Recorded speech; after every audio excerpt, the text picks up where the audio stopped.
Lors des universités d'été de son parti, Olivier Faure l'assure, les socialistes ne voteront pas la confiance à François Bayrou et souhaitent même lui succéder à Matignon.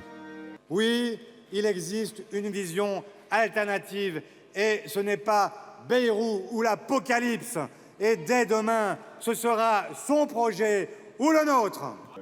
Une proposition réitérée par le premier secrétaire. Ce mardi, il se dit à la disposition d'Emmanuel Macron pour discuter de l'après-Bayrou.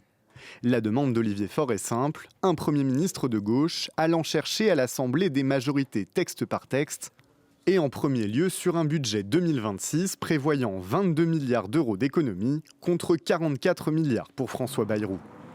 Le gouvernement ne compterait pas de ministre macroniste, mais en échange, les socialistes n'utiliseraient pas l'article 49.3 de la Constitution.